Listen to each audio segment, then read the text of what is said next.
హైదరాబాద్ చెరువులో మా సాకిరేవులు లేవయా? హైదరాబాద్ చెరువు దుర్గంధమైపోయింది. నీకు దమ్ముంటే ఆనాడు ముఖ్యమంత్రి ఒక మాట చెప్పిండు, హుసేన్ సాగర్ అదొక మురికి కూపంగా మారిపోయింది, దాన్ని నేను డ్రైనేజ్ అంతా కూడా బయటికి పంపించి కొబ్బరి నీళ్ళు లాంటి హుసేన్ సాగర్ చేస్తాన్న వ్యక్తి గతంలో ముఖ్యమంత్రి. అవునా కదా? మీరు చెప్పండి. ప్రజలారా, మీరు ఆనాటి మాటలు మీరు వినండి. ఇక్కడ నేనంటున్నా, పర్యావరణవేత్తలు కోరుతున్నట్టుగా, మా ఎకలాజికల్ బ్యాలెన్స్ మాట్లాడుతున్నట్టుగా, చెరువులు కాపాడబడాలని చెప్పేవాళ్ళు, భూగర్భ జలాలు కాపాడని చెప్పి కోరుకునే వాళ్ళకు నేను ఒక్క మాట అడుగుతున్నా. ఒకవేళ నిజమే అయితే మొట్టమొదలుగా రేవంత్ రెడ్డి చేయాల్సిన పని, ఆ చెరువులలో మురికి నీళ్లు రాకుండా నువ్వు పైపులు వెళ్ళేసి మంచినీళ్ళ చెరువులుగా మార్చండి. మేము కూడా నీకు సపోర్ట్ చేస్తాం. కానీ నీకు ఒక విషయం తెలియదు. ఇప్పటికే మన సూరారం చెరువు అని ఉంటుంది ఒకటి. సూరారం చెరువు 620 పట్టాలు ఇచ్చింది ఆనాటి ప్రభుత్వం. 40 ఏళ్ళు ఒక జనరేషన్ కష్టపడితే నిలిచింది ఆ బంగ్లా.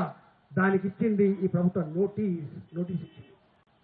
నా దగ్గర జొన్న బండ అల్వాల్, అక్కడ ఒంటరి కుటుంబాలు, అక్కడ ఉన్నాయన ఒక వయసు 67 సంవత్సరాలు. అయ్యా నువ్వు ఎక్కడ పుట్టినా అంటే, అయ్యా నేను ఇక్కడే పుట్టినా. ఆయన వయసు 67 సంవత్సరాలు. ఎవరు వచ్చిండు మీకంటే మా తాత వచ్చిండు. జొన్న బండ కాడ బండలు కొట్టుకొని బతికేన ఒడ్డరులు 72 ఇళ్ళు కట్టుకొని 60 ఏళ్ళుగా జీవిస్తా ఉంటే దానికి నోటీస్ ఇచ్చిండు. ఎవర్రా నువ్వు నోటీస్ ఇచ్చా అని చెప్పి నేను అడిగినా. కానీ దానికి ఆన్సర్ లేదు. నా కార్పొరేటర్ ఇక్కడనే ఉండొచ్చు, శ్రీనివాస్ రెడ్డి ఇక్కడ ఉండొచ్చు, ఉన్నాడు. ఆయన ఏమంటాడు? ఆయన షెడ్డును కూలగొట్టి, ఆయన జాగాలో కొంతమంది లీజుకి ఇస్తే ఆ షెడ్డును కూలగొట్టి 3 ఎకరాల భూమిని 75 కోట్ల విలువైన భూమిని ఆక్రమించుకున్నామని చెప్పి ప్రగల్భాలు పలికిన మిస్టర్ చైర్మన్, నేను అడుగుతున్నా, ఆ భూమి నాకు తెలిసి 1978లో వాళ్ళ తాత కొన్నాడు ఆ భూమి. గగన్ పహాడ్ అంటే శ్రీనివాస్ రెడ్డి గగన్ పహాడ్లో 1978లో కొన్న భూమి అది. అయితే ఆ భూమి ఎన్నడూ కూడా ఇది బఫర్ జోన్ అని కానీ, ఇది చర్ల భూమి ఎఫ్టీఎల్ కానీ తెలియదు. ఎఫ్టీఎల్ కాదు అది, బఫర్ జోన్ అని కాదు అది. ఇవాళ కొత్తగా ఆయన బీజేపీ కార్పొరేటర్ కాబట్టి ఇవాళ ఆయన షెడ్లు కూలగొట్టినాక ఆగ మేఘాల మీద తప్పైందని చెప్పి మళ్ళీ ఒక కాగితం పట్టుకొచ్చిండు, ఇది బఫర్ జోన్ అని. మా ఎంపీ విశ్వేశ్వర గారు పోయి ఉంటారు అక్కడ. నాకు శ్రీనివాస్ రెడ్డి గారి షెడ్ కూలగొట్టడం బాగా కాలే, ఇక్కడ శ్రీనివాస్ రెడ్డి మళ్ళీ కట్టుకుంటాడు కాబట్టి. కానీ శ్రీనివాస్ రెడ్డి ఒక మాట చెప్పాడు, అన్న ఆ షెడ్ గురించి కాదని నేను బాధపడుతున్నది, అందులో 1 కోట్ల రూపాయల విలువైన మిషన్లు ఉన్నాయి, ఇంకా మిషన్ అని తీసుకుపోతున్నా, దయచేసి మీరు చెప్పమంటాడు ఆయన. నేనన్నా, శ్రీనివాస్ రెడ్డి ఎంత అమాయకంగా మాట్లాడుతున్నావా, అది నీ హైడ్రా చైర్మన్ గారి చేతుల్లో ఉండదు, దాని యొక్క పొలిటికల్ మోటివేషన్ ఉంటుంది, అది ముఖ్యమంత్రి గారు ఆదేశించాడు, ఇంకా నేను ఫోన్ చేస్తే జల్ది కూలగొట్టమంటాడే అని చెప్పి అన్న. అయినా మా విశ్వేశ్వరరెడ్డి గారు పానం ఆపుకోక, ఆయన ఎంపీ కాబట్టి ఫోన్ చేస్తే కళ్ళ ముందే కూలగొట్టుడు పోయాడు. కానీ ఆ మిషన్ల మీద దోదలు లెక్కించి ఏ విలువైన మిషన్ అని చెప్పి శ్రీనివాస్ రెడ్డి ప్రాధాయపడ్డాడో కళ్ళ ముందే నలిపేసిండు హైడ్రా అధికారులు. పక్కకే ఉంటుంది ఒక మహిళ నాకు తెలుసా, భర్త ఉందో తెలియదు. ఆమె ఒకటే మాట్లాడారు, నా కొడుకు క్యాన్సర్, నేను ఈ వాటర్ ప్యాకెట్లు అమ్ముకొని బతికేదాన్ని, నేను నీ కాళ్ళు మొక్కనేయా, నేను మిషన్ తీసుకుపోతా, నాకు నోటీస్ ఎప్పుడు ఇవ్వలేదు, నాకు ఎవరు చెప్పలేదు, నేను చేసుకుంటే బతికేదాన్ని అని చెప్పి కాళ్ళ మీద పడ్డది. బూటు కాళ్ళతో తన్నిండు, ఆ చెడ్డును కూల్చేసిండు, పోయింది. వాళ్ళు ఎవరిని కూలగొడుతున్నాను? మొన్న కూకడపల్లి నల్ల చెరువులో దాని చెరువు విస్తీర్ణం ప్రభుత్వ భూమి 7 ఎకరాల 36 గుంటలు మాత్రమే. 7 ఎకరాల 36 గుంటలు మాత్రమే. కానీ ఆ చెరువు తుమ్ము మొత్తం మూసేసిండు, మత్తడి ఆక్రమించిండు. మత్తడి మీద ప్రభుత్వమే కమిటీ హాలు కట్టింది, నీళ్లు బయటికి పోవు. అయినా వాళ్ళు ఎక్కడైతే కూలగొట్టిందో అక్కడ మాత్రం నీళ్లు లేవు. అవంతా వందల సంవత్సరాలుగా పక్కా బాజప్తా పట్టా భూములు. వాటిని లీజుకిచ్చింది.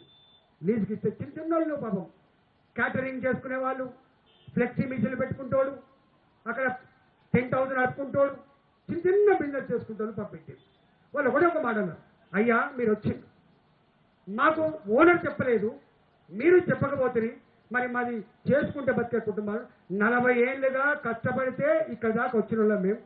వాళ్ళ మదర్ తల్లి ఆ క్యాటరింగ్ నడిపేటువంటి రమేష్ అనుకున్న పేరు, వాళ్ళ తల్లి అన్న మాట ఏంటంటే నా కోడలు గర్భవతి 7 months మీరు కనికరించండి, 2 గంటల టైం కొన్ని సామాన్లు తీసుకుపోతాను. 1 నిమిషం కూడా టైం ఇవ్వకుండా మొత్తం శత్రుదేశంగా దాడి చేస్తే నరువు పాయింట్ల మీద ఎంత దాడి చేస్తారో గట్ల దాడి చేసి 1 రూపాయి సామాను పనికి రాకుండా ఇవాళ క్రష్ చేసిన దుర్మార్గపు ప్రభుత్వం రేవంత్ రెడ్డి ప్రభుత్వం. ఇప్పుడు వచ్చింది వాళ్ళ పనిగిరి నుంచి ఒక ఆమె చైతన్యపురంలో ఆమె నిండు చూడాలి, రేపో మాపో దవాఖాన పోవాలి, నిజంగానే రేపో మాపు పోవాలి. ఆమె ఒక్కటే ఒక మాట, సార్ నేను ఇప్పుడు ఎక్కడ పోవాలి, ఎక్కడ డెలివరీ కావాలి, నేను కాలు మొక్తా, నాకు డెలివరీ అయిన తర్వాత నేను ఒక 15 రోజులు పోతా అంటే డెలివరీ అయ్యేటువంటి మహిళను కూడా నెట్టి పడేసి నువ్వు పోకపోతే ఈ ఇల్లు ఖాళీ చేయకపోతే నీకు డబుల్ బెడ్రూమ్ కూడా రాదని చెప్పి భయపడిస్తే కన్నీళ్లు పెట్టుకుంటా బయటకు వస్తే 100 మంది మహిళలు తిరుగుబాటు చేస్తే ఆగిపోయింది. ఆ తిరుగుబాటు చేస్తున్నప్పుడు నేను పోయినా అక్కడికి, నేను ఎంపీని కాబట్టి పోయినా, దాన్ని ఆపినాం. నేను ఎంపీగా పొద్దున 10 గంటలకు పోతే రాత్రి 10 గంటల వరకు కూడా అక్కడనే ఉంటే మా మహేష్ రెడ్డి గారు ఇంతకుముందు చెప్పడానికి వీళ్ళు వస్తే సార్ ఎవరు పోవద్దు సార్ వాళ్ళంటే బాధ ఏంటంటే సార్ సాటర్డే సండే మీరు పోవద్దని చెప్పి మనం ప్రాధాన్యపడితే నేను ఉన్నాను అని చెప్పి ఇవాళ భారతీయ జనతా పార్టీ మా నాయకుడు కిషన్ రెడ్డి గారు ఉత్తరం రాసిండు, కేంద్ర ప్రభుత్వంలో కేబినెట్ మినిస్టర్ ఉత్తరం రాసిండు. ఏం చేస్తున్నారు రేవంత్ రెడ్డి? చాలా సందర్భాల్లో మీకు తెలుసు, కేంద్ర కేబినెట్ మంత్రి అని చిన్నది కాదు, రాష్ట్రంలో ముఖ్యమంత్రి చేసేవాళ్ళు కేంద్ర కేబినెట్ లో ఉంటారు. ఆయన ఉత్తరం రాసిండు, నీ హైదరాబాద్ చేస్తున్న డ్రామా, నీవు చేస్తున్న ఈ మూర్తి ప్రక్షాళన ఇదో డ్రామా అని చెప్పి ఉత్తరం రాస్తే దానికి ఆన్సర్ లేదు. ఎందుకు చేస్తున్నాడు? ఇవాళ ఒకటే ఒక దాని కోసం చేస్తున్నాడు, నాకు తెలిసి 2 కోసం చేస్తున్నాడు. ఆయన ఆశ నెరవేరవచ్చు అనుకుంటున్నా. కూల్చివేతలు పెట్టి భయపెట్టించి బిల్డర్ల దగ్గర 1000 కోట్ల రూపాయలు వసూలు చేసి కాంగ్రెస్ పార్టీ మెప్పు పొందడానికి హైకమాండ్కు డబ్బులు పంపించడానికే ఈ హైడ్రా డ్రామా తప్ప నిజమైన డెవలప్మెంట్ కాదు. దీని మీద చర్చ కూడా మాట్లాడుదాం. ఇవాళ మూసి ప్రక్షాళన ఆనాడు నువ్వేదైతే కాళేశ్వరం బాధ్యత గురించి మాట్లాడినావో నీకు ఏం చేయడం లేదు. ప్రాజెక్టులు అయిపోయినాయి, నీళ్ళు అయిపోయింది, మిగిలింది ఒకటి ఉన్నది మూసి ప్రక్షాళన. ఆ ప్రభుత్వమే లేపి పెట్టింది కాబట్టి దాన్ని పట్టుకుంటాను. దేవుడు దాంట్లో ఆయనకు ఏం కనబడుతుంది? మూసి ప్రక్షాళన కనబడదు. మూసిలో కొబ్బరి నీళ్ళ లాంటి మంచినీరు పారదు. మూసిలో పారేది రేవంత్ రెడ్డికి 1,50,000 కోట్లు ఖర్చు పెడితే 25,000 కోట్లు 30,000 కోట్లు కమిషన్ వస్తుంది తప్ప దానికోసం మూసి ప్రక్షాళన తప్ప ఆయన నిజాయితీ లేదు. నీకు దమ్ముంటే రేవంత్ రెడ్డి నా దవాఖాన్లలో మందులు లేవట, మందులు కొని నా గ్రామ పంచాయతీలో ఫండ్స్ లేవట, 3 ఏళ్లుగా వాళ్ళ డబ్బులు రావట్లేదా, వాళ్ళకు డబ్బులు పే చేయాలని చెప్పి నేను కోరినా. నీకు దమ్ముంటే ఇవాళ రిటైర్డ్ ఉద్యోగులకు కూడా వాళ్ళ బెనిఫిట్స్ ఇవ్వని పరిస్థితి వచ్చింది.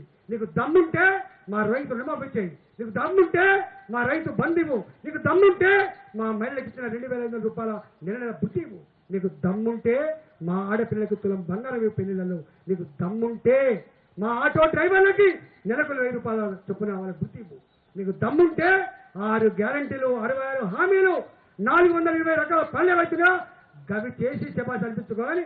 నీకు ఆ దమ్ము లేదు, నీకు ఆల్రెడీ అయిపోయింది. మొత్తం తెలంగాణ సమాజం నేను రాసులు కాదు, ఆయనను మొన్నటిదాకా ఎత్తుకున్న ఒక పత్రిక ఒకటే హెచ్చరిక చేసింది, మిస్టర్ రేవంత్ కేర్ఫుల్ అన్నది ఆ పత్రిక. ఇక దానికంటే ఇంకేముంటే చెప్పండి. నేను రాకెత్తుకున్నది ఆ పత్రిక, నేను రాకెత్తుకున్నది. మాకు పత్రికలు లేవు, మాకు టీవీలు లేవు, వాళ్ళు మేనేజ్ చేస్తారు. మీ టీవీలలో ఈ వార్త వస్తే నీకు యాడ్స్ రావు, మీ పత్రికలలో ఈ వార్త రాస్తే నీకు యాడ్స్ రావంటే బిక్కు వాడు పాపం వీళ్ళు ఎంత తీసుకుపోయినా కూడా వార్తలు కూడా రాలేదు. నేను 45 రోజులు తిరిగినా ఎక్కడ రాకపోతే అనుకున్నా. 45 రోజులుగా తిరుగుతున్న మా ప్రజలే వాళ్ళే పత్రికల్లాగా వాళ్ళే టీవీలాగా మౌత్ ప్రచారం జరుగుతుందని చెప్పిన మౌత్ ప్రచారం జరిగింది. ఇవాళ 60 రోజుల తర్వాత హైకోర్టు ఇలా న్యాయాన్ని ధర్మాన్ని కాపాడింది. నా హైదరాబాద్లకి నా మూసీ బాధితులకి అండగా నిలిచింది. అంతేకాదు దీన్ని సంపూర్ణంగా దీని రోడ్ మ్యాప్ అని చెప్పే వరకు భారతీయ జనతా పార్టీ ప్రజల పక్షాన ఉంటది. ఇలా కిషన్ రెడ్డి గారు వచ్చిన తర్వాత మళ్ళీ మా ఎమ్మెల్యేల సమక్షంలో, మళ్ళీ మా ఎంపీల సమక్షంలో, మళ్ళీ మా గౌరవ కార్పొరేటర్ల సమక్షంలో 45 మంది మా కార్పొరేటర్లు కాబట్టి ఆ సమక్షంలో హైడ్రా బాధితులారా, మూసి నది బాధితులారా మీ వెంట మేము ఉంటాం.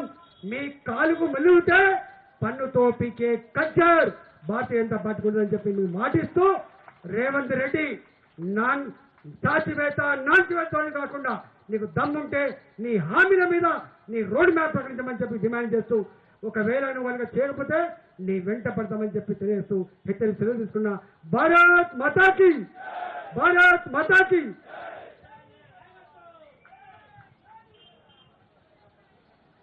ఈరోజు పెద్ద ఎత్తున రైతు సాధన దీక్షలో భారతీయ జనతా పార్టీ శాసనసభ్యులు, పార్లమెంట్ సభ్యులు మాట్లాడుతున్న సందర్భంగా ఎన్నో అంశాలు, ఎన్నో విషయాలు ఈరోజు మీ ద్వారా ఈ రాష్ట్ర ప్రభుత్వానికి చేరదీయడం జరిగింది. ఒకటే తెలియజేస్తా ఉన్నాను, ఎట్టి పరిస్థితుల్లో కూడా ఈ రాష్ట్ర ప్రభుత్వం తప్పించుకునే ప్రయత్నం చేసినా, ఈ రాష్ట్ర ప్రభుత్వం నిమ్మకు నీరెత్తినట్టున్నా భారతీయ జనతా పార్టీ ఊరుకునే సమస్య లేదని చెప్పి నేను తెలియజేస్తా ఉన్నాను. ఈరోజు ఒక పాట పాడండి.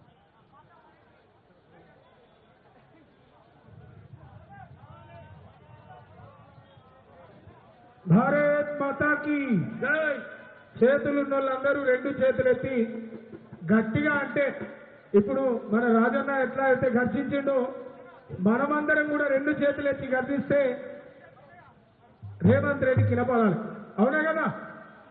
భారత్ మాతాకి జై, భారత్ మాతాకి జై, జై జై మాతా.